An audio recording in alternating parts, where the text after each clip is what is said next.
This week, we will be looking at Robert Agnew's general strain theory. Agnew's general strain theory uses the concept of anomie or strain, but he takes it in a very different direction from Merton.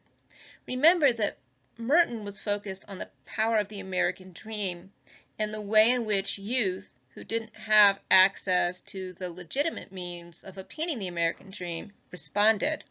So Merton's theory is a very macro or large-scale theory. Agnew pulls things back a bit. He's more focused on factors that are particular to individuals. He's trying to develop what we call a general theory. And a general theory is one that can explain offending across a range of circumstances, across gender, race, age, and social class, for example. Agnew argues that the experience of being unable to obtain the American dream, what he calls status frustration, is a long-term process. He argues that most children and adolescents aren't really thinking about the American dream yet in economic success.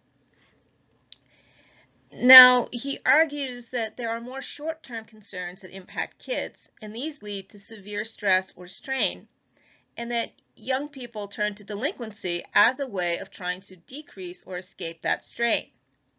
You could think about experiences that you had during your adolescence. The loss of your first relationship, maybe an experience of being bullied, fights with your parents or guardians, fights with your friends. Right? These can induce very severe stress. The concept of negative affective states is very important for Agnew. In fact, this is what we would say is his mechanism of action. We feel negative affective states such as anger and frustration and shame when things aren't working out. And we try to resolve these feelings. And sometimes we do this through delinquency. And it could be through perhaps the use of illegal substances.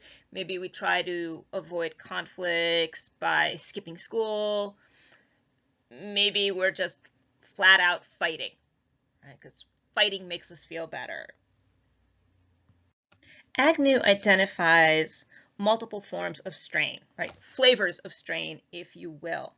The first of these is the inability to achieve positively valued goals. So an example of this might be the status frustration that Merton identifies. Or perhaps you have a desire for positive recognition. In many schools, a bulk of recognition is reserved for those who are involved in athletics. Right? And if you aren't athletic, this can limit the amount of recognition that you can achieve, right? Thus creating frustration. The second form of strain is a disjunction that exists between an individual's expectations and achievements. So when a young person looks at their peers and see that their peers are doing a lot better, right, financially or socially, they might feel strain or anger or resentment. So here, unfairness is very important. You could also experience the removal of a positive stimulus. This means that you lose someone or something that was very important to you. So perhaps your first significant other breaks up with you, right? And those very early experiences of being broken up with are really difficult. So maybe you try to prevent the loss. Maybe you try to substitute something else in place of that relationship, or you might get angry, right? The fourth form of strain is the presentation of negative stimuli. So this could include experiences such as abuse, neglect, racism, or other forms of discrimination, conflicts with peers, stressful life events such as losing a family member, or those big tests like the SATs.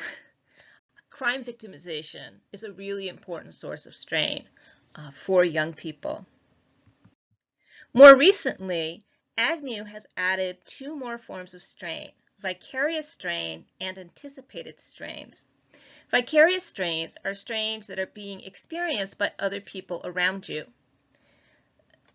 If you know your friend is experiencing violence within their family, you might worry for your friend. You might worry that this could be possible in your family. That worry you feel is an example of vicarious strain. Anticipated strains are those that you expect you will experience in the future, or current strains that you think will keep occurring in the future. A really great example of anticipated strain, right, and this is more from the adult world, but you know when pink slips start going around at work and they start laying people off? If you start seeing other people around you being laid off, you're going to start thinking that you're going to be next. Right? So you get really frustrated and anxious, like, oh my God, what am I going to do? You start polishing off your resume, reaching out to your job contacts, right? Well, this functions in the same way for adolescents. So maybe a good example for adolescents is that you're experiencing a lot of strain academically. You're having a really hard time, and you just think this is never going to end.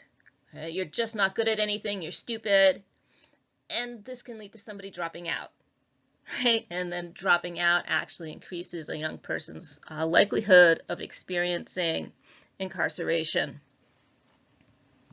This is a graphical representation of how strain theory works. It's a really good idea to try to map out each of the theories that we're going to be discussing this semester. And you can map it out the way I have it here, with the independent variable, the mechanism of action, and the dependent variable. With strain theory, our independent variable is the amount of strain that somebody is experiencing. Our mechanism of action is the negative affective states that people experience. And then the dependent variable is the delinquent behavior outcome. In the next lecture, we will discuss the factors that make using delinquency as a way to cope with strain more likely.